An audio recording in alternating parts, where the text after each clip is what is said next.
Joining me now, Mike Pompeo, former Secretary of State, former CIA Director, and Fox News contributor.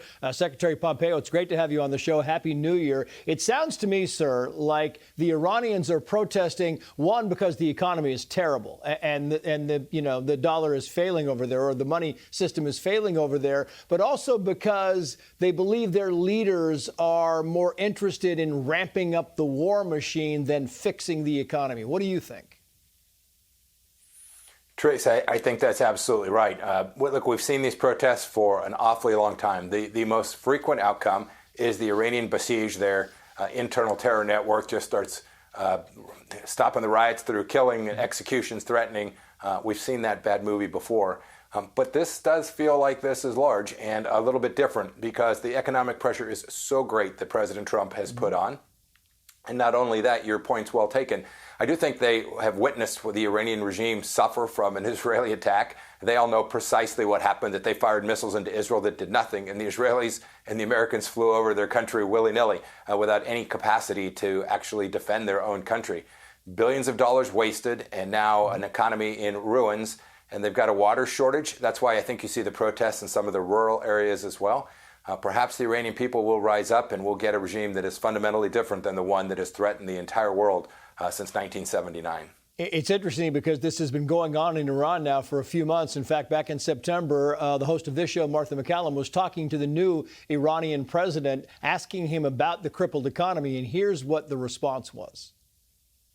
Iranians in this country want to understand why there is such a commitment to building a nuclear program, even saying that it's an energy program, rather than helping people to live better lives. Of course, we seek a better economy. And from the very beginning, the aim was that the Islamic Republic of Iran would never be able to stand on her own 2 feet. And we have never sought anything other than a peaceful nuclear program.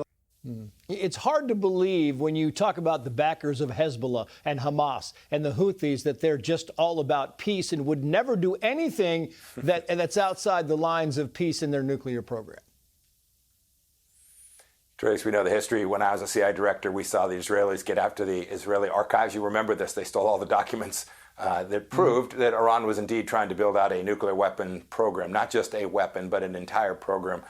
They have been shooting for that for an awfully long time. So that was a patently false statement. We'd call that a lie in America.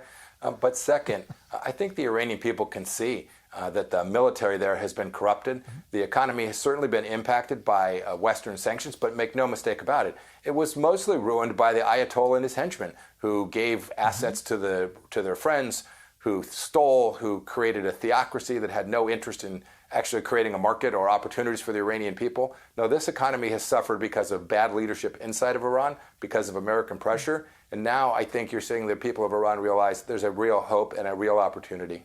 Yeah, it's interesting because both President Trump yesterday and the Prime Minister Benjamin Netanyahu, when they met, they both talked about, the possibility of more strikes against Iran. And then you had Netanyahu speaking with Bret Baier on Special Report saying the following. Watch. I'm not sure they've decided to cross the line because I think they heed President Trump's warnings, and also because they've just experienced something. Less than a year ago, they saw what it entails, and they have to choose. Look, we don't seek escalation. I hope they don't, but if they do, all bets are off. A sign, sir, that, we're in the middle of this ceasefire over there, but stability is still a ways away. Trace, this is so different. I remember when there were the protests during President Obama's time in office, and the Americans said nothing. Already, our State Department's put out a statement. It's been made very clear by the closeness between President Trump and Prime Minister Netanyahu that we're prepared to do the necessary to make sure that the Iranian people's desires and wishes can come true if they'll go work at it really hard. This is so different than what we saw, over 15 years ago. And watch these protests, watch the university campuses, watch the rural areas outside of Tehran. You'll see videos and you'll start to see whether the Iranian regime decides to try and put it down or if they decide it's time for them to go. I couldn't let you go without asking you about Venezuela, because it now appears that America has conducted what appears to be the first land strike on Venezuela. You get the ships, you've got the narco boats, now a land strike. It appears to be escalating. Is that your sense? I think President Trump is very determined to put enough pressure on Maduro and the Cubans that surround him to give the Venezuelan people the same opportunity we were talking about for the Iranian people. In each case, right, whether it's Maduro or the ayatollah, these are people who have destroyed millions of lives. Mm-hmm. And the United States is doing its best to make sure we can support those movements that are trying to give these people just the chance to live a normal life. And that's what's taking place in Venezuela today. I applaud the work that President Trump has done to date. I'm confident that the campaign will continue. Yeah. Former Secretary of State Mike Pompeo, Happy New Year, sir. Thank you for joining us. We appreciate it. Happy New Year, Trace. Thank you. Hey, Sean Hannity here. Hey, click here to subscribe to Fox News YouTube page and catch our hottest interviews and most compelling analysis. You will not get it anywhere else.